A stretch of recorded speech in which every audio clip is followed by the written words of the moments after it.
Sir তো লোকজন নাই কেন? স্যার আগে ক্লাস আমি শুনতে পারিনি তোমাদের কথা, দুইজন একত্রে বলছো। স্যার আগে ক্লাসটা মাত্র শেষ হয়েছে তো এজন্য। ওকে, তোমরা একটু বলো না স্যারকে যে এই 5 মিনিট আগে ছাড়তে।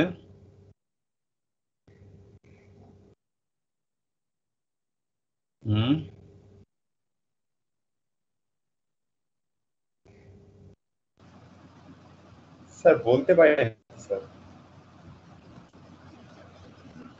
বলার সমস্যা কোথায়?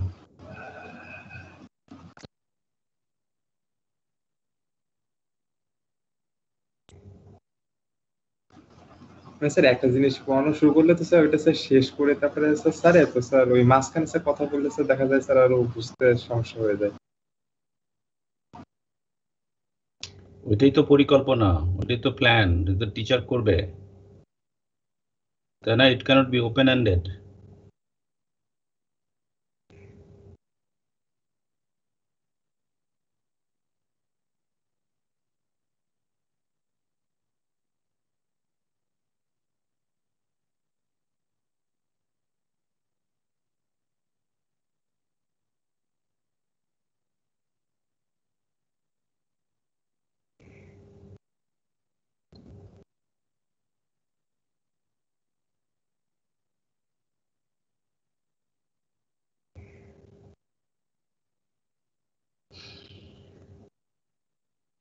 ওকে, আমি আর 1 মিনিট পরে শুরু করব। হ্যাঁ,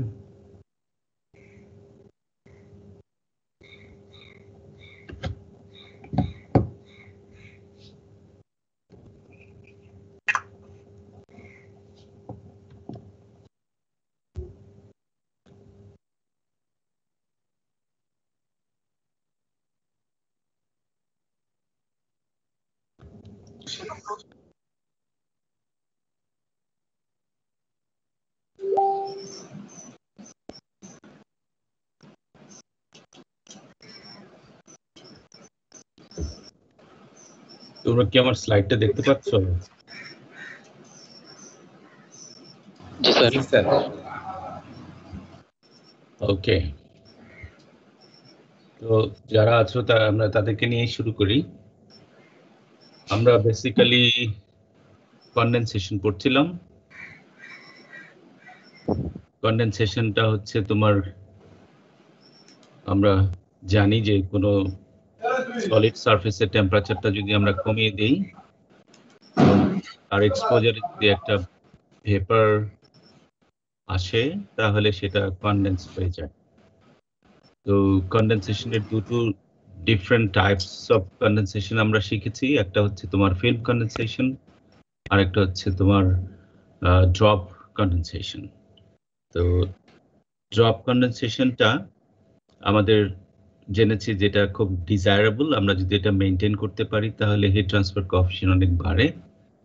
আর but unfortunately most of the real life condensation process হচ্ছে তোমার ফিল্ম কনডেনসেশন। তো এই ফিল্ম কনডেনসেশনের কিছু ড্রপ আছে এবং এটা কেমন করে অ্যানালাইসিস করতে হয় সেটাও আমরা শিখেছি। হিট ট্রান্সফার কোএফিশিয়েন্টটা কিভাবে একটা ভার্টিক্যাল প্লেটের ক্ষেত্রে কেমন করে অ্যানালাইসিস করা যায় সেটা আমরা শিখেছি in the last class. Okay, তোমাদের মনে আছে কিনা আমি জানি না, but this is how I can summarise. তো আজকে আমরা করব কি, বেশ কিছু কনডেনসেশন কোরিলেশনস তোমাদের সাথে শেয়ার করব। যে ভার্টিক্যাল প্লেট না হয়ে যদি তোমার কোনো ভার্টিক্যাল টিউব হয়, অথবা যদি ইনক্লাইন্ড টিউব হয়, ইনক্লাইন্ড ওয়াল হয়, হরাইজন্টাল পাইপ হয়, যদি ইনসাইড হয় অথবা আউটসাইড হয়, এই বিভিন্ন রকমের তোমার কম্বিনেশন যদি হয় তাহলে আমরা কিভাবে কনডেনসেশন হিট ট্রান্সফার কোএফিশিয়েন্টটা এস্টিমেট করতে পারবো, সেটা একটু তোমাদের সাথে শেয়ার করতে চাই আজকে। আমার মনে হয় এটা করার পরে আমাদের বেশ কিছু সময় থাকবে, তখন আমরা মাস ট্রান্সফারের একটা প্রিলিমিনারি ইন্ট্রোডাকশন আজকে দেওয়ার ইচ্ছা আর কি। তোমরা আমাকে বলো তো দেখি, আমাদের তোমার ঈদের আগে আমাদের আর 2টো ক্লাস আছে, তাই না? 2টো না? জি স্যার। আজকে বাদে দুটো ক্লাস আছে, হোপফুলি এই দুটো ক্লাসে আমরা আমাদের যা বলতে চাই শেষ করতে পারবো। ওকে, আমি নেক্সট স্লাইডে যাচ্ছি। মানে তোমাদের মনে আছে নিশ্চয়ই যে আমরা যদি এরকম ইনক্লাইন্ড একটা ওয়ালের জন্য হিট ট্রান্সফার করতে চাই, তাহলে তোমার এটার ভার্টিক্যালের সাথে অ্যাঙ্গেলটা যদি থিটা হয়, তাহলে তোমার এই ভার্টিক্যাল প্লেটের জন্য যে ইকুয়েশনটা আমরা ডিরাইভ করেছিলাম, তোমার মনে আছে এই যে 411 যেটা, হ্যাঁ, তো এইটাকে আমরা রিপ্লেস করব শুধুমাত্র এটা যেটা আছে সেটাকে রিপ্লেস করব কনসিডারিং দ্যাট থিটা। এই থিটার যদি কস কম্পোনেন্টটা যদি আমরা নিয়ে নেই, তাহলেই ভার্টিক্যাল প্লেট হয়ে গেল। তাহলে আমরা ইকুয়েশন 411 ইউজ করতে পারি। তার মানে যেটা আমি বলতে চাই যে ইনক্লাইন টিউবের ক্ষেত্রে hit transfer coefficient will be in fact is the heat transfer coefficient of vertical তোমার ওয়াল টাইমস তোমার cos theta to the power 1/2, এইরকম রিলেশনটা আমরা ইউজ করব যদি ইনক্লাইন টিউব হয়। ভেরি সিম্পল, ঠিক আছে? তাহলে ইনক্লাইন টিউব যদি থাকে অথবা পাইপ যদি থাকে অথবা তোমার ওয়াল যদি থাকে, সেক্ষেত্রে আমরা খুব কুইকলি এটা বের করে ফেলতে পারি হিট ট্রান্সফার কোএফিশিয়েন্ট কত হবে। ওকে, শুধুমাত্র একটু চেঞ্জ হলে আমাদের কাজ হয়ে যাবে, শুধু এটা একটু খেয়াল করা লাগবে। তাহলে ইনক্লাইন প্লেটের ক্ষেত্রে এই কথাটা। এবার আমি যদি দেখি যে তোমার average hit transfer coefficient for vertical tube, এই ভার্টিক্যাল টিউবের ক্ষেত্রে যদি আমরা করতে চাই, এর আগে তো আমরা ভার্টিক্যাল ওয়ালের ক্ষেত্রে করেছি, তো টিউবের ক্ষেত্রে যদি হয় তাহলে এটা কিভাবে আমরা এস্টিমেট করতে পারি? তার জন্য ভেরি সিম্পল, যে এই একই ইকুয়েশন আসলে ইউজ করা হয় ফর ভার্টিক্যাল টিউব, এক্স্যাক্টলি একই ইকুয়েশন ইউজ করা হয়। আর লেংথটা হচ্ছে তোমার, এটা হলো তোমার লেংথ, ঠিক আছে? এটা হলো তোমার লেংথ। আর শুধুমাত্র একটাই condition as per text book, যে তোমার যদি এই ডিটা যদি তোমার ডেল্টার চাইতে ডেল্টা এর এক্স ইকুয়াল টু এল যেতে অনেক বড় হয়, তাহলে এটা ইউজ করা যায়। এটা হচ্ছে from the experience and from the analysis লোকজন এটা আমাদেরকে প্রেসক্রাইব করেছে। সো ভার্টিক্যাল টিউবের ক্ষেত্রে মূলত ভার্টিক্যাল ওয়ালের যে ইকুয়েশনটা সেটাই বেসিক্যালি আমরা ইউজ করব। এবার যে যদি আমরা এইটাকে ভার্টিক্যাল তো আছে, যদি হরাইজন্টাল হয়, এই টিউবটা যদি হরাইজন্টাল হয়, তাহলে আমাদের আসলে কিভাবে আগাইতে পারবো? এখানে দেখো ভার্টিক্যাল ক্ষেত্রে এই কনস্ট্যান্টটা হচ্ছে 0.943। হ্যাঁ, এইটা লোকজন এক্সপেরিমেন্ট করে দেখেছে যে হরাইজন্টাল টিউবের ক্ষেত্রে আসলে এই ভ্যালুটা মূলত আদার থিংস রিমেইন সেম, শুধুমাত্র এই জিনিসটা তোমার চেঞ্জ হচ্ছে এবং এলটা ইজ রিপ্লেসড বাই ডি,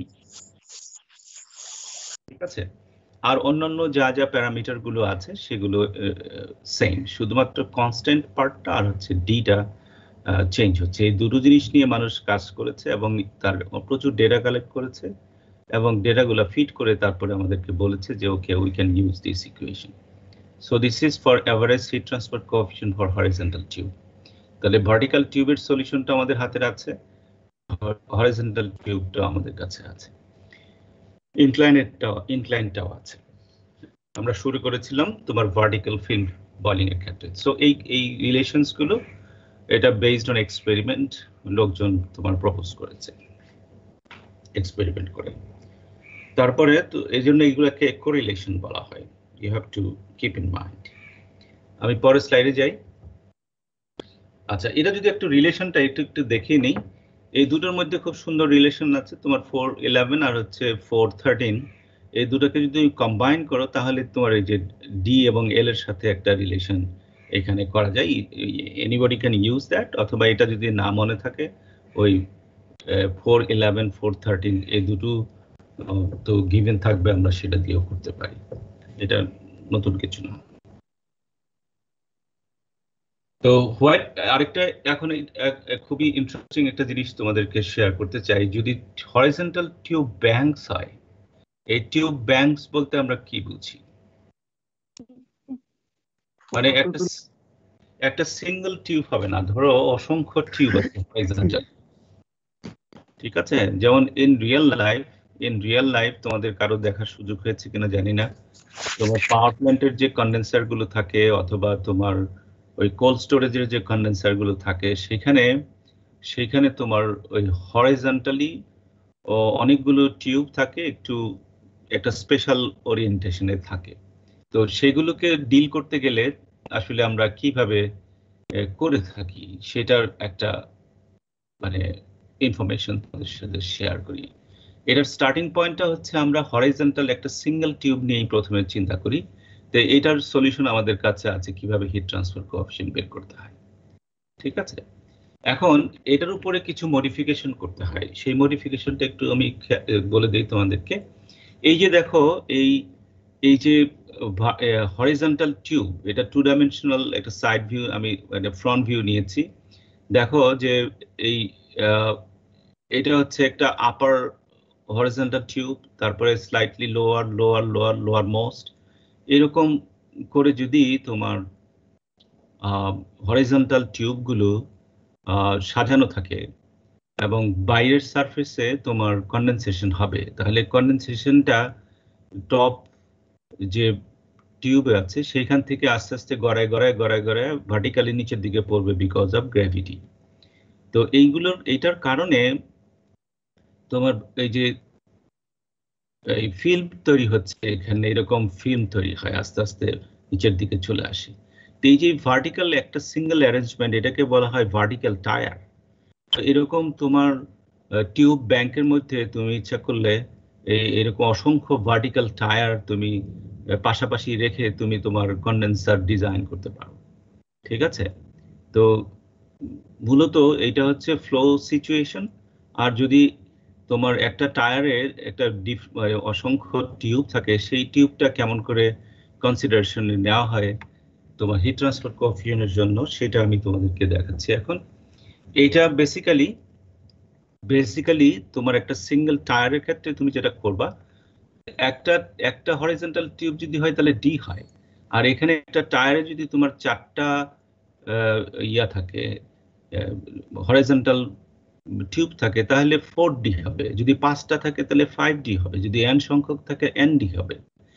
তাহলে এইটাকে দেখো, হরিজন্টাল ওয়ান টিউবের ক্ষেত্রে তোমার যে রিলেশনটা ছিল সেটাই এক্স্যাক্টলি আমরা করেছি, শুধু n টিউবের জন্য কনস্ট্যান্ট সেম, শুধুমাত্র এই ডি এর জায়গায় ND আমরা দিয়েছি।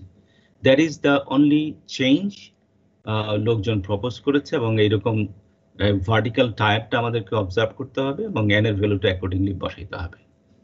দ্যাট ইজ দ্য কি। এখানে এটা এরকম একটা রিলেশন ইচ্ছা করলে তুমি জাস্ট লিখে রাখতে পারো। এটা হচ্ছে হরাইজন্টাল n টিউবস এর ক্ষেত্রে, একটা পার্টিকুলার টায়ারের ক্ষেত্রে, মানে একটা ভার্টিক্যাল টায়ারের ক্ষেত্রে, সেই ক্ষেত্রে আমরা এরকম ওই n⁴ আর আমি যদি হরাইজন্টাল একটা সিঙ্গেল টিউবের জন্য যদি হিট ট্রান্সফার কোএফিসিয়েন্ট জানি, তাহলে শুধুমাত্র একটু চেঞ্জ করে আমরা আমাদের n সংখ্যক টিউবের ক্ষেত্রে কতটুকু হবে সেটা বের করতে পারবো। তার মানে হচ্ছে যে তোমার ওই ভার্টিক্যালি তুমি যদি অনেকগুলো টিউব যদি রাখো, তাহলে হিট ট্রান্সফার কোএফিসিয়েন্ট বেসিক্যালি কমে যায়। দেখো 1/n হচ্ছে n⁴ সামথিং, হ্যাঁ, মানে ডিরেক্টলি তোমার একদম নাম্বারের সাথে সাথেই দেখো কমে যাচ্ছে, এরকম করে কমে যায়।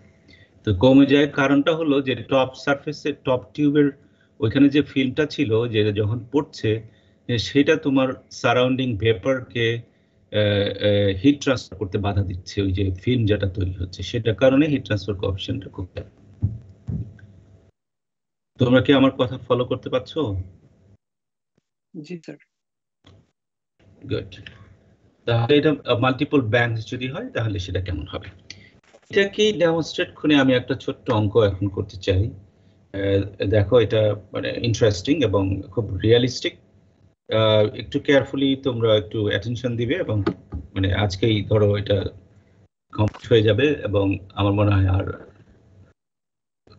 বেশি প্রবলেম নিয়ে তোমাদের সময় ব্যয় করার দরকার নাই, ঠিক আছে?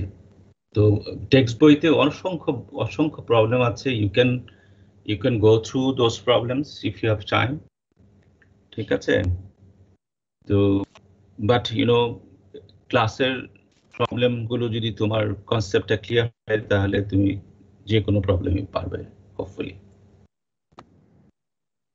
একটু টেক্সটটা একটু দেখে ফেলো সবাই, যে condenser of a steam power plant operates at a pressure of 7.38 kilopascal.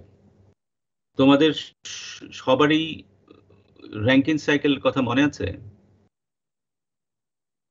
Rankine cycle, steam Yes, sir. Rankine সাইকেলে কি হয়? বয়লার, সেই স্টিমটা কোথায় যায়? টারবাইনে যায়, পাওয়ার প্রোডাকশন হয়। সেই স্টিমটা কাইন্ড অফ লো প্রেসারে এর মধ্যে যায়, একটু কুলিং ওয়াটার থাকে, সেখান থেকে ওইটা কনডেনসেট হয়, তারপরে সেটা পাম্প হয়ে আবার বয়লারে যায়। এভাবে তোমার ওয়ার্কিং ফ্লুইডটা একটা কম্পোনেন্ট থেকে আরেকটা কম্পোনেন্টে মুভ করে এবং টারবাইন থেকে আমরা পাওয়ারটা পাই। ঠিক আছে, that is the Rankine cycle. তো এই যে আমাদের এখনকার অ্যাটেনশন হচ্ছে তোমার কন্ডেন্সার। এই কন্ডেন্সারের মধ্যে যে ভেপারটা যাচ্ছে সেটা হচ্ছে এবার তারপরে কি হচ্ছে, steam at this pressure condenses at the outer surface of horizontal tubes through which the cooling water circulates. তার মানে এই যে হরিজন্টাল টিউবগুলো থাকে সেই টিউবগুলোর মাঝখান দিয়ে, আরে এই কি হলো দেখতে পাচ্ছ আমাকে স্লাইডগুলো? এই তোমরা আছো আমার সাথে? জি জি স্যার। স্যার। মাঝখানে একটু কি যেন পপ করছিল। জি স্যার, স্লাইড দেখা যাচ্ছে। ওকে, গুড। তাহলে দেখো ওই হরিজন্টাল টিউবস এর ভিতর দিয়ে তোমার কুলিং করছে, ফাইন। তো এই কুলিং ওয়াটারটা হিটটা নিয়ে চলে যায় এবং টিউবগুলোর মানে আউটসাইডে তোমার কনডেনসেশন তৈরি হয় এবং কনডেনসেশনটা একটা ক্লোজ চেম্বারে নিচের দিকে জমা থাকে, সেটা পাম্প করে আবার তোমার বয়লারে নিয়ে নেওয়া হয়। The outer diameter of the tube is 3 cm and the outer surface are maintained at 30 degrees C. ঠিক আছে, এটা হচ্ছে মূল কথা। If 12 such horizontal tubes are arranged in a rectangular array of 3 tubes high height, এরকম করে যদি করা হয়, যেটা ফিগারে দেওয়া আছে, মানে ভার্টিক্যালি তোমার 3টা টিউব আছে, হরিজন্টালি তোমার 4টা টিউব আছে। Determine the rate of heat transfer to the cooling water circulating the tubes and the rate of condensation of steam per unit length of the tubes. মানে condensation rate টা আমাদেরকে করতে হবে। These are the questions. এখন একটু আমরা তো জানলাম যে ডিটা হচ্ছে তোমার 3 সেন্টিমিটার, তারপরে সারফেস টেম্পারেচারটা হচ্ছে তোমার এটা, ঠিক আছে, 30 ডিগ্রি সি। এবার একটুখানি অ্যাটেনশন দাও তো, এই যে প্রেসারটা হচ্ছে তোমার কন্ডেন্সারের ইনসাইড প্রেসার, এটা হচ্ছে 7.38 কিলোপ্যাসকেল। এই প্রেসারটা আসলে কি প্রেসার বলো তো?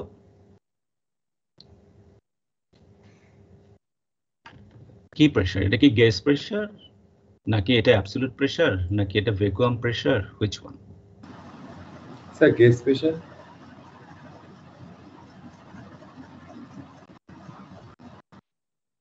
আরো কেউ বলো একটু, কারণ এই প্রেসারের উপরে বেসিস করে আমি বেশ কিছু ডেটা কালেক্ট করব, ফ্রম দ্য টিউব। কারণ এটা যেহেতু ওয়াটার এবং লিকুইড ভেপার, এটার তোমার অনেক liquid property and vapour property আমাদের দরকার হবে। আমরা যখন থার্মোডাইনামিক টেবিলগুলো ইউজ করেছি, তোমার মনে আছে? সেই থার্মোডাইনামিক সবগুলো টেবিলের তোমার pressure is thermodynamic pressure which is absolute pressure. মনে থাকবে? তোমরা নিশ্চয়ই জানো এটা অ্যাবসলিউট প্রেসার, এবং এই প্রেসারটা বেসিক্যালি এটা একটা ভ্যাকুয়াম প্রেসার। তুমি যদি 100 কিলো প্যাসকেল থেকে তোমার অ্যাটমসফিয়ারিক প্রেসার মানে এটা ভ্যাকুয়াম প্রেসার, সোজা কথা। তুমি 100 থেকে 7.38 বিয়োগ করো, তাহলে যেটা হবে 93 পয়েন্ট সামথিং, সেটা হচ্ছে তোমার ওইখানকার প্রেসার, হুইচ ইজ ভ্যাকুয়াম। ঠিক আছে, এইভাবে আমরা এটাকে চিন্তা করব আর কি। এই জন্য টেবিল যখন করব, এই প্রেসারের করসপন্ডিং আমাদেরকে তোমার স্যাচুরেশন টেম্পারেচার বের করতে হবে।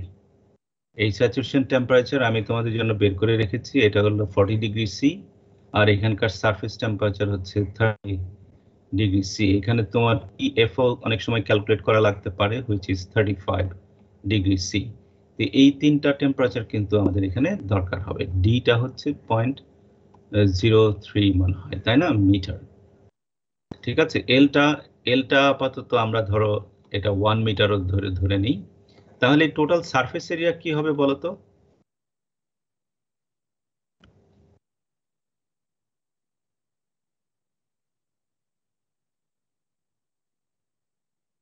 টোটাল সারফেস এরিয়া কত হবে? Heat transfer surface area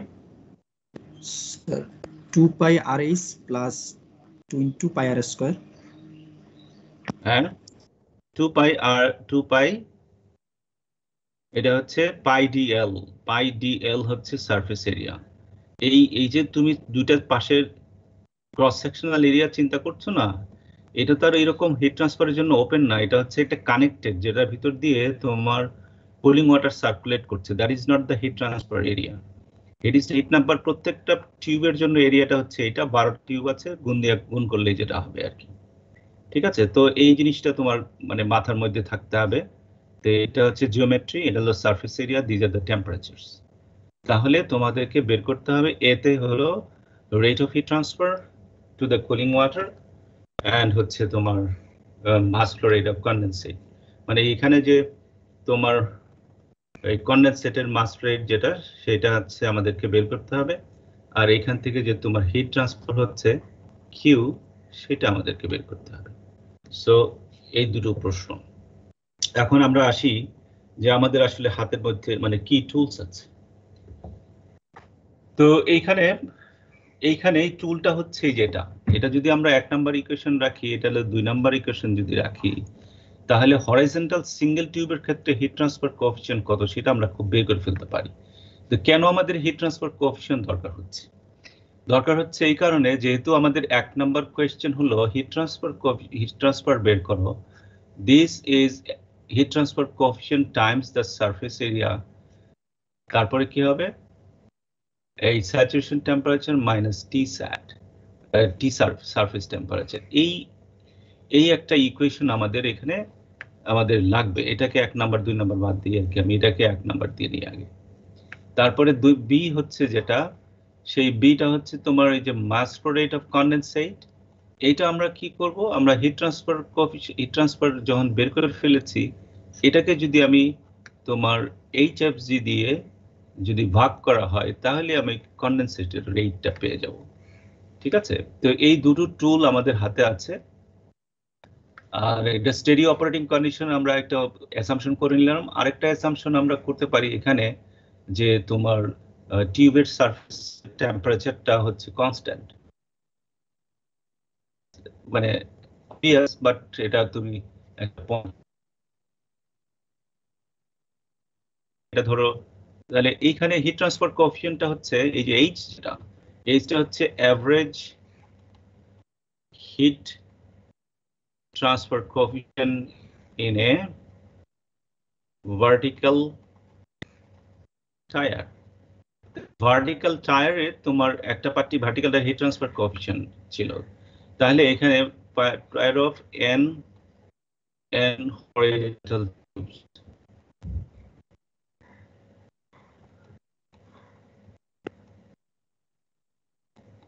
tubes, তাই না?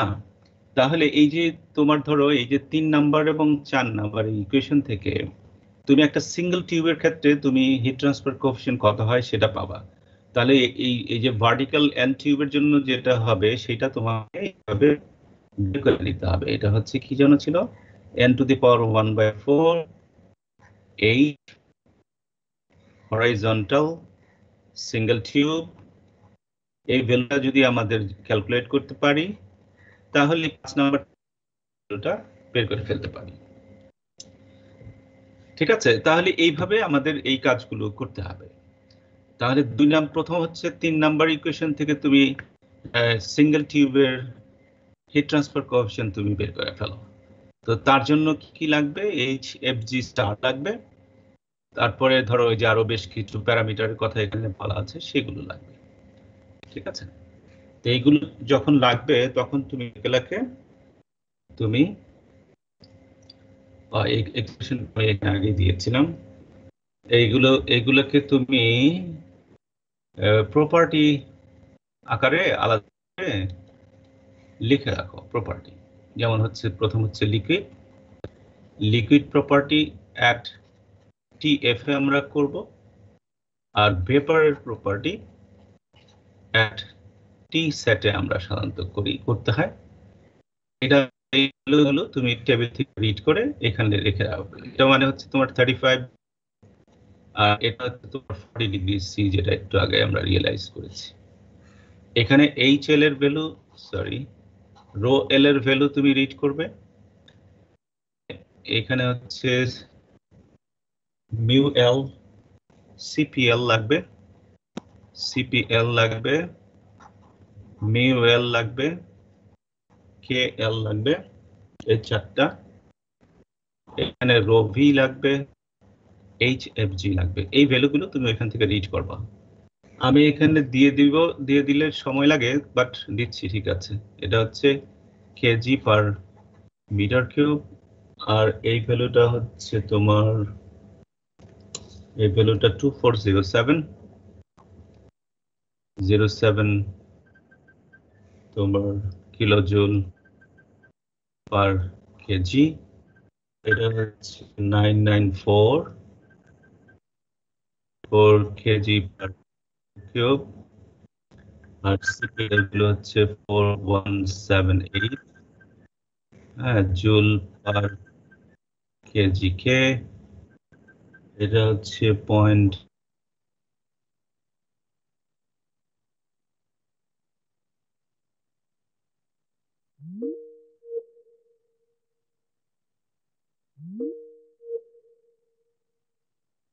জিটা ক্যালকুলেট করে ফেলতে পারবে। সেটার ভ্যালু হলো 24, হ্যাঁ দেখি এটা 4 নাম্বারই তো মনে হয়, 4 নাম্বার, হ্যাঁ 4 নাম্বার থেকে 2435 times 10 to the power 3 joule per KG, এটা রিড করে ফেলতে পারবে। তারপরে তোমার 3 নাম্বার ইকুয়েশন থেকে তুমি তোমার horizontal single tube heat transfer coefficient সেটা বের করে ফেলতে পারবে। এটা হচ্ছে তোমার 949294 watt per metre square degree C. ঠিক আছে, এরকম। তারপরে যে এক্সপ্রেশনটা আছে, তারপরে এটা হলো 3 নাম্বার, হচ্ছে 5 নাম্বার থেকে তুমি এইচ এর ভ্যালুটা ক্যালকুলেট করে ফেলতে পারবে। এইচ এর ভ্যালুটা হলো 7062 watt per metre square degree C, এটা বের করে ফেলতে পারো। এখন 1 নাম্বার ইকুয়েশন থেকে তুমি হিট ট্রান্সফার রেটটা তুমি ক্যালকুলেট করে ফেলতে পারো। এটা হলো 79870 এত ওয়াট। তাহলে এত ওয়াট মানে প্রায় 80 কিলোওয়াট হিট তোমার এখান থেকে বেরিয়ে যাবে। 2 নাম্বার ইকুয়েশন থেকে তুমি কি পরিমাণ কন্ডেনসেট হবে সেটা তুমি ক্যালকুলেট করে ফেলতে পারো। 0.0328 কেজি পার সেকেন্ড। তাহলে এই যে ক্যালকুলেশন গুলো, এটা খুব স্ট্রেট ফরওয়ার্ড। হ্যাঁ, এটা বের করা খুব কঠিন কিছু না। তো এইভাবে আমরা অ্যানালাইসিস গুলো করে থাকি। আমি আবার একটু যদি পিছনের দিকে যাই, এই যে এরকম একটা প্রবলেম, যেটা তোমার হিট ট্রান্সফার অনেক তোমাকে যদি বের করতে হয় সেটা বের করতে পারবা, কনডেনসেশন রেটটা যদি বের করতে হয় সেটা বের করতে পারবা। এই হচ্ছে বেসিক্যালি প্রবলেমটা বুঝতে কারো সমস্যা যদি হয়ে থাকে আমাকে বলো, আদারওয়াইজ আমি অন্য টপিকে মুভ করব। ফলো করতে পেরেছো? Roll number 100।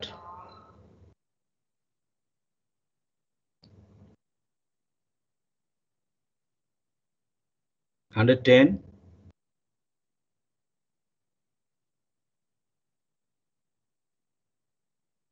170, 170, roll number 80, 80, জি স্যার। তোমাদের এখন কয়জন আছে দেখো তো কানেক্টেড, দেখতে পাচ্ছ?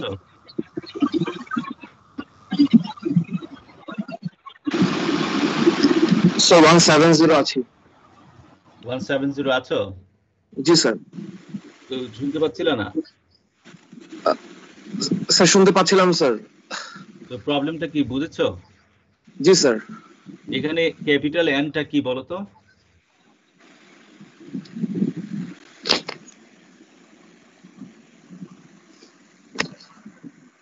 এই যে তুমি স্লাইডটা দেখতে পাচ্ছ, এই যে 5 নাম্বার ইকুয়েশনে ক্যাপিটাল এন, এটা কি?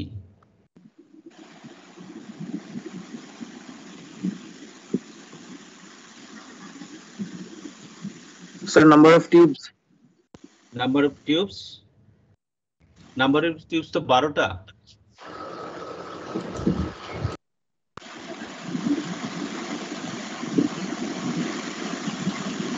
মানে এটা একটা ভার্টিক্যাল টায়ারের নাম্বার অফ টিউব, মানে ধরো এই যে একটা ভার্টিক্যাল একটা সজ্জা আছে না, এই যে এরকম সজ্জা, ভার্টিক্যাল টায়ারের মধ্যে যে কতগুলো টিউব আছে এই জি স্যার।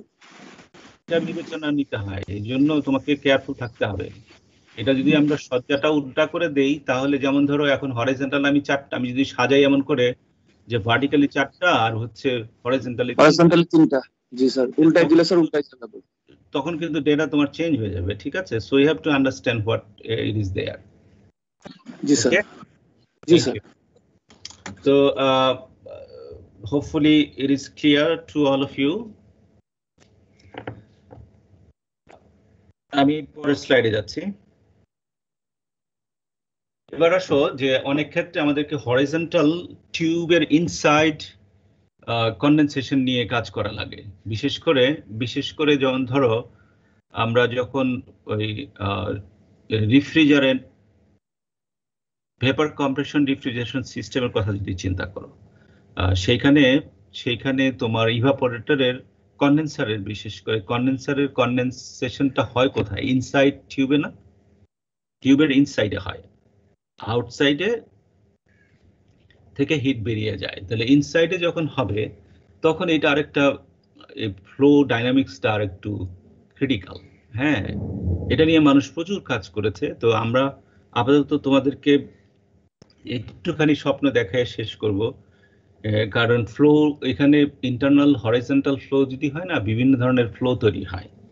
এই যে দেখো এরকম সিমেট্রিক ফ্লো হতে পারে যখন ভেলোসিটিটা অনেক হাই হয়, আর যখন ভেলোসিটি লো হয় তখন দেখো তোমার এরকম স্ট্র্যাটিফাইড ফ্লো হয়। স্ট্র্যাটিফাইড এই গ্র্যাভিটির কারণে তোমার নিচের দিকে তোমার লিকুইডটা বেশি হয়, উপরের দিকে কম হয়। তো এই ধরনের বিভিন্ন ধরনের ফেনোমেনা তৈরি হয়। এটা সায়েন্টিস্টরা খুব কেয়ারফুলি অবজার্ভ করেছে, অ্যানালাইসিস করেছে এবং আমাদের জন্য একটা ইকুয়েশন প্রপোজ করেছে। সেটা হলো এরকম যে লো ভেলোসিটি যদি হয়, শ্যাটো নামে এক ভদ্রলোক ইন 1962-তে এসে এই একটা ইকুয়েশন প্রপোজ করেছে। সেই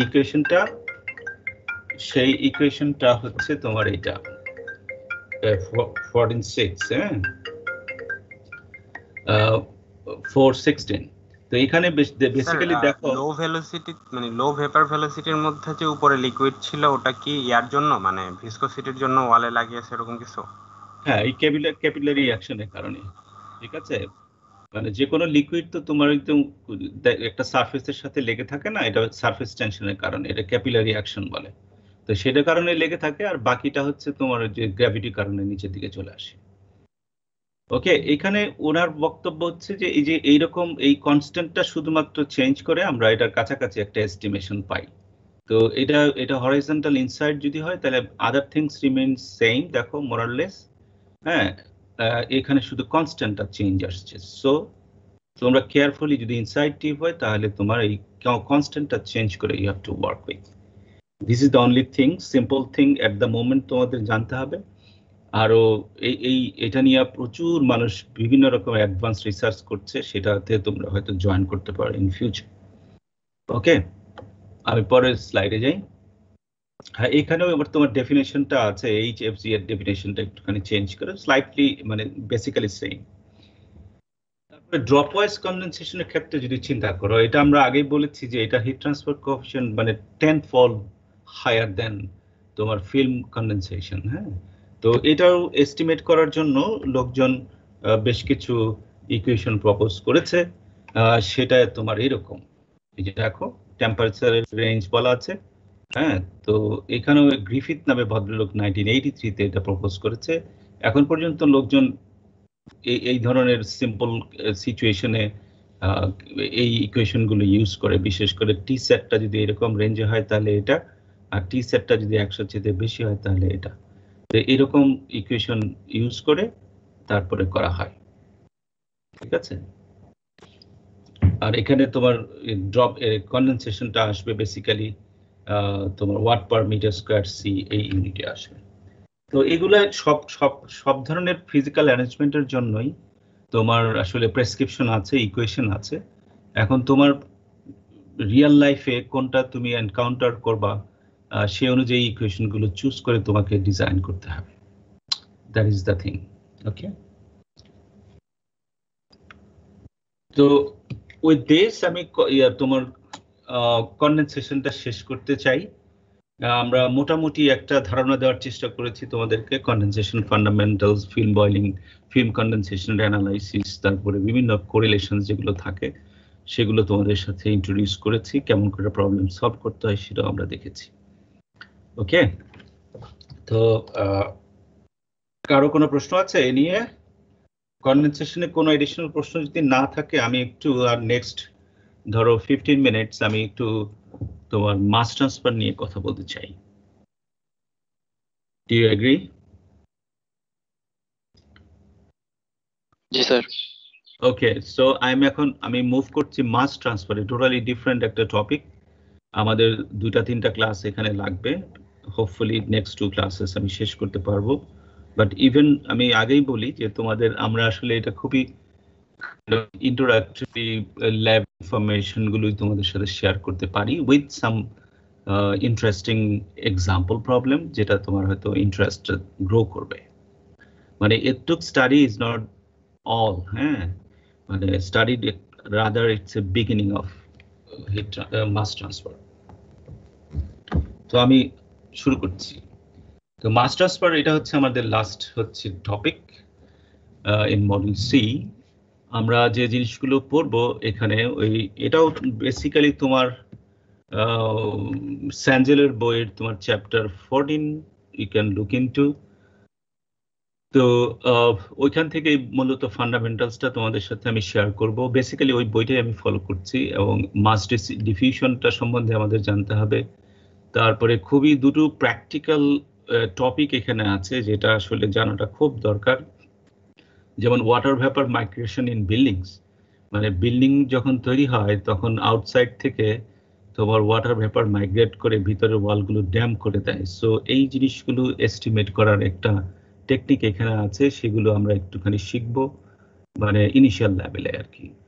তারপরে তোমার সাইমালটেনিয়াস হিট এন্ড মাস ট্রান্সফারের বেশ কিছু অ্যাপ্লিকেশন আছে, সেগুলো তোমাদেরকে ইন্ট্রোডিউস করা হবে, ঠিক আছে। সো এই কয়েকটা টপিক মূলত আমি চুজ করেছি to share with you in next 2 classes. তো ফান্ডামেন্টালসটাতে আসি, আসলে কি বেসিক্যালি জিনিসগুলো পড়বো সেটা অবজেক্টিভটা একটু আউটলাইন করে নেই। আমরা কনসেন্ট্রেশন গ্রেডিয়েন্ট সম্বন্ধে, মাস ট্রান্সফার করতে গেলে আমাদের যে জিনিসটা করতে হয় কনসেন্ট্রেশন সম্বন্ধে জানতে হয়, কনসেন্ট্রেশন গ্রেডিয়েন্ট সম্বন্ধে জানতে হয়, মানে কোন একটা স্পেসিসের concentration gradient. and physical mechanism of mass transfer এটা সম্বন্ধে আমাদের ধারণা থাকা দরকার, সেটা আমরা বোঝার চেষ্টা করব। Recognize the analogy between heat and mass transfer. Heat and mass transfer এর মধ্যে যে অ্যানালজিটা আছে সেটা আমরা একটু রিকগনাইজ করব। Understand mass diffusion phenomena. এখানে একটা সুন্দর একটা ল আছে যেটা আমরা হিট ট্রান্সফারের ক্ষেত্রে শিখেছি, Fourier law of heat conduction, মনে আছে? এখানেও তোমার Fick's law of mass diffusion একটা ল আছে, সেটা তোমাদেরকে ইন্ট্রোডিউস করা হবে। তারপরে calculate the rate of mass diffusion through a plane layer under steady conditions, সেটা আমরা একটু দেখার চেষ্টা করব। Predict migration of water vapour in building, যেটা একটু আগে আমি বললাম। Analyse simultaneous heat and mass transfer situations গুলো আমরা এখানে অ্যানালাইসিস করার চেষ্টা করব। It's very briefly I would say, মানে খুব বেশি কম্প্রিহেন্সিভ লেকচার দেওয়ার আসলে সুযোগ এখানে আমাদের নাই। আমি যদি মানে তোমরা যদি কেউ এই ইনফরমেশন থেকে যদি মনে করো যে it's interesting, then you can start digging different thing on mass transfer and try to build your career in future. Okay, so fundamentals. এই ফান্ডামেন্টালসে আমি দেখো ডান দিকের আমার দুটো ছোট্ট সিচুয়েশন আছে, যেটা সল্ট আমরা যখন পানিতে অ্যাড করি, দেখতে পাচ্ছ, এটা বোঝার চেষ্টা করো। এই সল্ট যখন পানিতে অ্যাড করি তাহলে সল্টটা তোমার পানির মধ্যে চলে যায়, এই চলে যাওয়াটাই এটাকেই কাইন্ড অফ ডিফিউশন বলা হয়।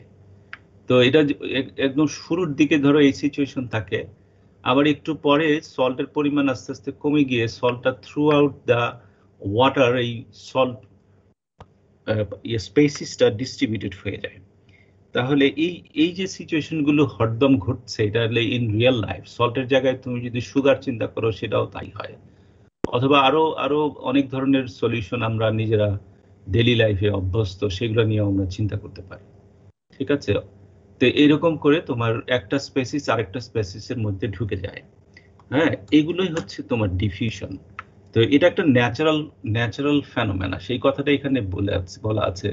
whenever there is an imbalance, দেখো, imbalance of a commodity in a medium, nature tends to redistribute it until a balance or equality is established. যে কোনো কিছুর জন্য এটা হয়, ঠিক আছে? তো এই ব্যালেন্সটা এস্টাবলিশ করাই হচ্ছে মূল, এটাকে একটা ড্রাইভিং ফোর্স বলা হয়। তুমি খেয়াল করে দেখবা, তুমি যখন তোমার বাসার মধ্যে এসি চালাও তখন দেখবা যে বাইরে যদি হিউমিডিটি খুব বেশি থাকে তাহলে এসি চালাইলে তোমার কনডেনসেশন হয়ে ভিতরে হিউমিডিটিটা একটা কমফোর্টেবল লেভেলে চলে আসে, মানে ধরো অ্যারাউন্ড 60-70 এরকম চলে আসে, even though outside humidity is quite high. কিন্তু তোমার রুমটা যদি এয়ার টাইট না হয় তাহলে বাইরের থেকে তোমার হিউমিডিটি একদম, যেহেতু কনসেন্ট্রেশন ডিফারেন্স আছে, সুতরাং তুমি ওই হিউমিডিটি আটকায় রাখতে পারবে না, কিছুক্ষণ পরে আবার হিউমিড হয়ে যায়। তো এইগুলো হচ্ছে তোমার kind of mass transfer, mass diffusion, এবং এটার কারণেই যে ফ্লো তৈরি হয় একটা স্পেসিসের, সেটাই হচ্ছে আমাদের আন্ডারস্ট্যান্ডিং করার বিষয়। This mechanism behind many naturally occurring transport phenomena, এই টেন্ডেন্সিটা বিশেষ করে এই যে ট্রান্সপোর্ট ফেনোমেনা, যেমন হিট ট্রান্সফার, তোমার যদি টেম্পারেচার ডিফারেন্স থাকে তাহলে টেম্পারেচারটা এক জায়গা থেকে আরেক জায়গায় ডিফিউজ করবে, হিটটা ডিফিউজ করবে, এনার্জিটা ডিফিউজ করবে। ঠিক আছে, তোমার যদি ময়েশ্চারের কম এক জায়গায় বেশি আছে এক জায়গায় কম আছে তাহলে তোমার ময়েশ্চার ডিফিউজ করবে। ঠিক আছে, কোন একটা জায়গাতে অক্সিজেন বেশি আছে আরেক জায়গায় অক্সিজেন কম আছে তাহলে অক্সিজেন ডিফিউজ করবে। ঠিক আছে, এক জায়গায় নাইট্রোজেন বেশি আছে নাইট্রোজেন কম আছে তাহলে নাইট্রোজেন ডিফিউজ করবে। সুতরাং এই ধরনের ডিফিউশনে ভরা ইন নেচার, তো এগুলাকে এস্টিমেট করার জন্যই মূলত আমাদের এই স্টাডিটা। এই থার্ড পয়েন্টটা যদি একটু দেখো, the community simply creeps away during redistribution, and thus the flow is a diffusion process. Okay, the rate of flow of the commodity is proportional to the concentration gradient. A concentration gradient is proportional, এই কথাটা আমরা জেনেছি। ঠিক আছে, which is the change in the concentration C per unit length of the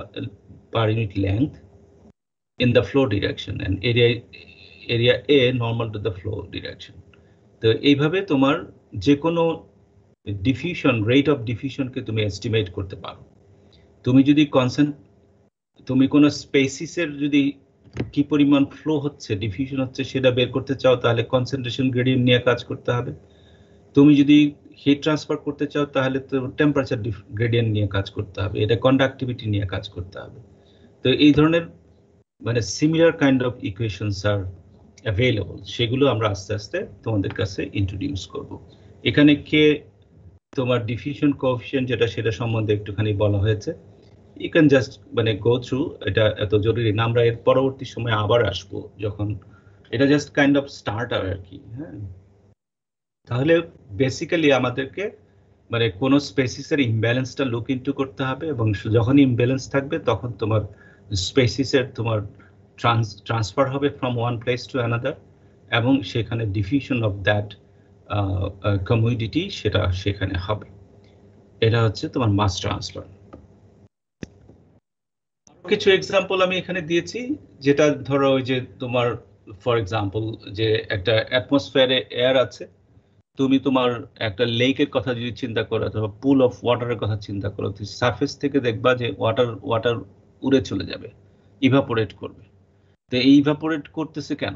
কারণ হচ্ছে ওয়াটারের মধ্যে liquid ওয়াটারের মধ্যে ওয়াটারের তোমার কনসেন্ট্রেশন হাই, এয়ারের মধ্যে কনসেন্ট্রেশন কম, এই কারণে সে ওইখান থেকে ওইদিকে চলে যাবে আনটিল কনসেন্ট্রেশন বিকামস মানে কোয়াইট কি বলে এয়ার স্যাচুরেটেড হওয়া পর্যন্ত। স্যাচুরেটেড মানে হচ্ছে যে তোমার এয়ারটার রিলেটিভ হিউমিডিটি 100 হওয়া পর্যন্ত এখান থেকে তোমার ডিফিউশন হতে থাকবে।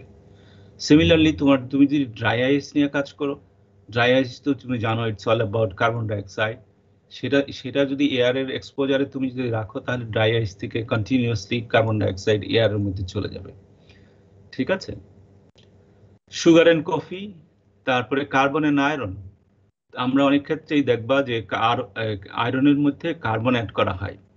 ওই মেটালার্জিতে যারা পড়াশোনা করে, তোমরা বোধহয় একটা কোর্স করেছো, সেখানে দেখবা যে আয়রনের মধ্যে যদি কার্বন অ্যাড করা হয় তাহলে আয়রনের অনেক মানে বিউটিফুল মানে স্ট্রাকচারাল প্রপার্টি ইমপ্রুভমেন্ট হয়। তো সেখানেও তোমার আয়রনকে একটা পার্টিকুলার টেম্পারেচারে যদি কার্বনের এক্সপোজারে রাখা হয় তাহলে আস্তে আস্তে কার্বনটাও সেখানে ডিফিউজ করে। এটাও কিন্তু ইঞ্জিনিয়ারদেরকে এস্টিমেট করতে হয় যে কোন টেম্পারেচারে কতক্ষণ আমি কোন ফর্মে কার্বনটাকে রাখবো একটা পার্টিকুলার প্রপার্টি অ্যাচিভ করার জন্য, সেটা দরকার হয়। ঠিক আছে, তাহলে এইগুলো হচ্ছে রিয়েল লাইফ তোমার মাস ট্রান্সফারের এক্সাম্পল। আরো অনেক আছে, আমরা টাইম টু টাইম হয়তো জানবো। ঠিক আছে, এখন এই আরো কিছু তোমার এই ডিফিউশন নিয়ে বেশ কিছু ইন্টারেস্টিং এডিশনাল ইনফরমেশন এখানে আছে, যেটা জাস্ট তুমি নোট ডাউন করে রাখতে পারো অথবা for future reference. The diffusion coefficients and thus diffusion rate of gases depend strongly on temperature. তো যে কোনো জিনিস টেম্পারেচারের সাথে মানে ডিপেন্ড করছে, এটা একটা ইন্টারেস্টিং মানে observation. and diffusion rates are higher at higher temperatures. ঠিক আছে, the larger the molecular spacing, the higher the diffusion rate. আর যদি গ্যাস লিকুইড সলিডের কথা চিন্তা করা হয় তাহলে গ্যাসের মধ্যে তোমার diffusion rate higher than liquids than solids. তো এগুলো হচ্ছে just kind of common knowledge on diffusion thing. Okay, আমরা হয়তো আগেও জানি, আবার নতুন করে একটুখানি রিভাইজ করছি। ওকে, ইন্টারেস্ট পাচ্ছ তোমরা?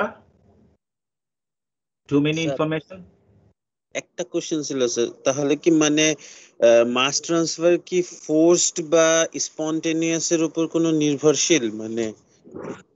মানে ফোর্সড হলে এটা মাস ট্রান্সফার হবে না, বা স্পন্টেনিয়াস হলে শুধু মাস ট্রান্সফার বলবো, এটাকে এরকম কি কোনো কথা আছে? না, একটা ফোর্সের কিছু নাই, এটা হলো যে যে দুটা পয়েন্টের মধ্যে তুমি একটা স্পেসিসের মাইগ্রেশন হবে, সেটার এক জায়গায় আধিক্য থাকতে হবে, আরেক জায়গায় তোমার ঘাটতি থাকতে হবে। ঠিক আছে, সেটা যখন থাকবে তখন এই ঘটনাটা কিন্তু স্পন্টেনিয়াস, এটা ন্যাচারাল প্রসেস, এটা ঘটতে থাকবে আনটিল তোমার balance is achieved. Suppose sir যেমন আমরা এখানে বেশ নর্মাল কিছু আইডিয়া দেখলাম যে বাতাসে হচ্ছে হিউমিডিটি কম, তাই সারফেস থেকে হচ্ছে পানিগুলো হচ্ছে আস্তে আস্তে বাতাসে চলে যাচ্ছে, এটা তো স্যার স্পন্টেনিয়াস হচ্ছে।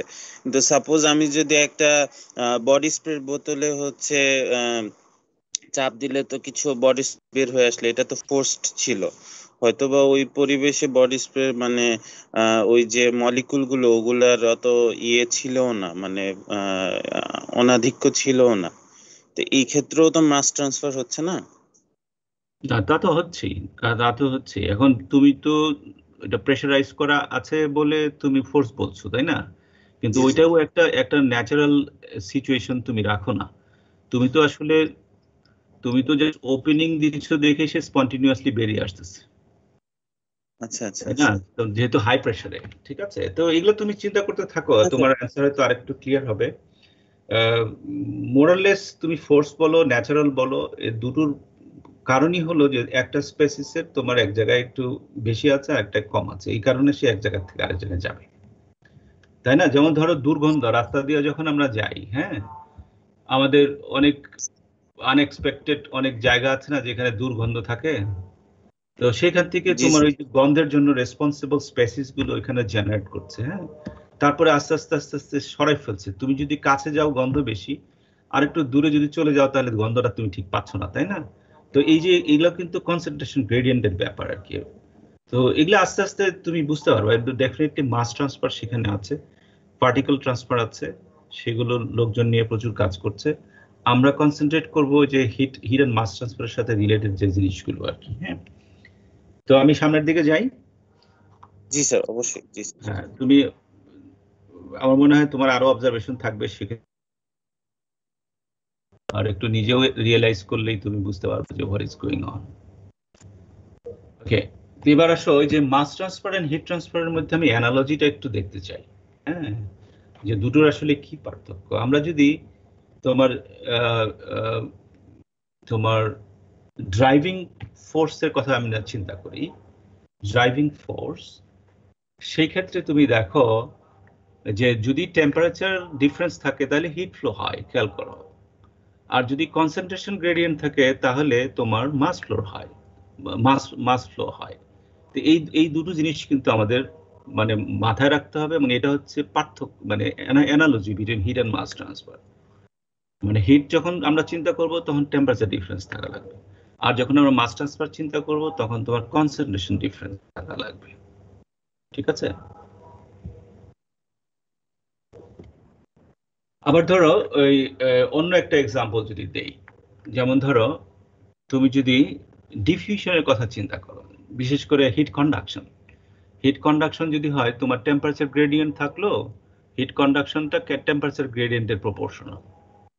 হ্যাঁ, মাস তোমার ডিফিউশনটাও তোমার কনসেন্ট্রেশন গ্রেডিয়েন্টের প্রপোর্শনাল। দ্য ইকুয়েশনটা একদম, দুটো ইকুয়েশন কোয়াইট সিমিলার। দেখো, এটা হচ্ছে তোমার হিট ট্রান্সফার, এটা প্রপোর্শনাল টু দ্য গ্রেডিয়েন্ট, এবং তার মধ্যে একটা কনস্ট্যান্ট এবং সারফেস এরিয়া আসছে। এটাও হচ্ছে গ্রেডিয়েন্টের তোমার প্রপোর্শনাল, এর মধ্যে এরিয়া ইনভলভ, আর এটাকে বলা হয় তোমার ডিফিউশন কোএফিশিয়েন্ট, মাস ডিফিউশন কোএফিশিয়েন্ট বলা হয়। এখানে আমরা যেরকম কন্ডাক্টিভিটি নিয়ে চিন্তা করতাম, আর এখানে একটা সারফেসের, একটা ম্যাটেরিয়ালের তোমার ডিফিউশন কোএফিশিয়েন্ট নিয়ে আমাদেরকে চিন্তা করতে হবে। এবং এই ভ্যালুটার, কন্ডাক্টিভিটির ভ্যালু যেরকম আমরা বিভিন্ন ম্যাটেরিয়ালের জন্য বিভিন্ন টেবিল থেকে পাই, এটা প্রোভাইড করা থাকে অথবা আমরা মেজার করি, সিমিলারলি তোমার ডিফিউশন কোএফিশিয়েন্ট আমরা যে পার্টিকুলার ম্যাটেরিয়াল নিয়ে কাজ করব সেটার জন্য দিস ভ্যালুজ আর অ্যাভেলেবল, অথবা যেগুলো অ্যাভেলেবল থাকবে না মানুষ সেটা নিয়ে স্টাডি করে সেটা বের করে ফেলে, ঠিক আছে? তো ইকুয়েশনের প্যাটার্নগুলো এরকমই যখন তুমি ডিফিউশনটা দেখবা। হ্যাঁ, এই যে ইকুয়েশনগুলো দেখো, যে টেম্পারেচার প্রোফাইলটা এরকম হচ্ছে, এখানেও কনসেন্ট্রেশন প্রোফাইলটা এরকম হচ্ছে, ঠিক আছে? মানে কোয়াইট, মানে কম্পারেবল। আবার তুমি যদি রেডিয়েশনের কথা চিন্তা করো, যেমন হট বডি যদি হয়, থার্মাল রেডিয়েশন ইজ দেয়ার, হ্যাঁ, কিন্তু একটা বেশি মাসের একটা অবজেক্ট যদি থাকে সেখানে কিন্তু মাস রেডিয়েশন হয় না। এটা একটু মাথার মধ্যে রাখতে হবে। এই জন্য আমরা অ্যানালজি পড়ছি, যে আমরা যখন মাস পড়ছি মানে হিট রেডিয়েশন যেখানে আছে কিন্তু মাস রেডিয়েশন কিন্তু এই টার্মিনোলজিটাও এক্সিস্ট করে না। তার মানে মাস যখন থাকবে তখন আইদার মাস ডিফিউশন হবে অথবা মাসের কনভেকশন হয়, সেটা আমরা পরবর্তী সময় দেখছি। কিন্তু হিটের ক্ষেত্রে তোমার যেরকম কন্ডাকশন, কনভেকশন, রেডিয়েশন তিনটা মোডেই তোমার ট্রান্সফার হতে পারে। আর মাসের ক্ষেত্রে তোমার অনেক ক্ষেত্রে, হিটের ক্ষেত্রে বিশেষ করে হিট জেনারেশন টার্মটা আছে, hit generation terminology is there. হ্যাঁ, এটাকে সেন্সিবল থার্মাল এনার্জি হিসেবে আমরা জেনে থাকি। আবার মাস ট্রান্সফার প্রবলেমসের ক্ষেত্রেও তোমার কেমিক্যাল রিয়াকশন হয়। তো কেমিক্যাল রিয়াকশন যখন হয় তখন জেনারেশন অফ স্পেসিস হয়। হ্যাঁ, হিটের ক্ষেত্রে যেমন হিট জেনারেশন হয়, মাসের ক্ষেত্রে তোমার জেনারেশন অফ স্পেসিস হয়। তো এটা হচ্ছে কাইন্ড অফ দুটার মধ্যে সিমিলারিটি অর ডিসিমিলারিটি হোয়াটএভার, এটা জাস্ট পয়েন্ট আউট করা। আবার ধরো এই যে হিট ট্রান্সফার কোএফিশিয়েন্ট আর মাস ট্রান্সফার কোএফিশিয়েন্ট টার্মস, এইটা যখন তোমার কনভেকশন আমরা কনসিডার করব, যখন কনভেকশন কনসিডার করব, দেখো এই যে হিট ট্রান্সফার, হিট কনভেকশনের ক্ষেত্রে আমরা নিউটনস ল অফ কুলিংটা ইউজ করি। দেখো এই ইকুয়েশনটা তোমার মনে পড়ে নিশ্চয়ই, heat transfer coefficient times area times temperature difference. Similarly mass কনভেকশনের ক্ষেত্রেও আমরা মাস ট্রান্সফার কোএফিশিয়েন্ট আর কনসেন্ট্রেশন ডিফারেন্স আর এরিয়া দিয়েও এই ধরনের সিমিলার কাইন্ড অফ ইকুয়েশন দিয়ে আমরা মাস কতটুকু কনভেক্টেড হলো সেটা বের করা যায়, এবং তার জন্য বিভিন্ন ধরনের ইকুয়েশনসগুলো অ্যাভেইলেবল। বিশেষ করে মাস ট্রান্সফার কোএফিশিয়েন্টটা যখন অ্যাভেইলেবল থাকে তখন এটা easy to calculate using this relation. এই কথাগুলোই জাস্ট বলার জন্য আসলে মূলত আমরা আজকে তোমাদের সাথে আছি। আমার অল্প একটু লাগবে মনে হয়। এনিওয়ে, এখানে এই জিনিসগুলো তোমার mass transfer, convective mass transfer, তারপরে ফ্লুইড মেশনস এন্ড আদার থিংস, এগুলো সম্বন্ধে একটু কথাবার্তা এখানে বলা আছে। আর এইগুলো তো জাস্ট বলে দিয়েছি একটু আগেই। বিশেষ করে এই দুটি ইকুয়েশনটাই মিন করছে যে তোমার হিট ট্রান্সফার কোএফিশিয়েন্ট আর মাস ট্রান্সফার কোএফিশিয়েন্টটা কি। এগুলো হয়তো আমাদের দরকার হতে পারে নেক্সট অ্যানালাইসিসের ক্ষেত্রে। আমাদের সময় শেষ। এই মাস ডিফিউশন পার্টটা আমরা পরে ক্লাসে করব। মাস ডিফিউশন যেটা, সেটা কিভাবে এস্টিমেট করতে হয়, তার জন্য গ্যাস মিক্সচারের বেশ কিছু প্রপার্টি আমাদের জানতে হবে। হ্যাঁ, তো তোমরা এই গ্যাস মিক্সচারের তো এই যে পার্শিয়াল প্রেশার, তারপরে এই মোল ফ্র্যাকশন, মাস ফ্র্যাকশন, এগুলো সম্বন্ধে তোমাদের ধারণা নিশ্চয়ই আগে আছে। তবু আমরা এই অংশটুকু একটুখানি কেয়ারফুলি তোমাদের সাথে শেয়ার করবো in the next class. Okay, I think time is up, so আমি এখানে স্টপ করছি। কারো কোনো কমেন্ট আছে? Single comment?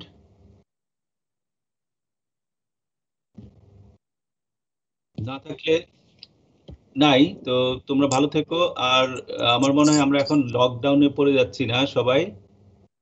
আমি জানি না আমার ইউনিভার্সিটি ক্লাস আসলে কন্টিনিউ করবে কিনা। তো সবাই ভালো থাকো।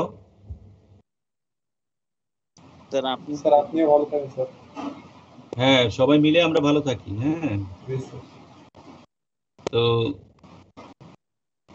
আমি লিভ করছি। হ্যাঁ, স্যার আসসালামু ওয়ালাইকুম আসসালাম।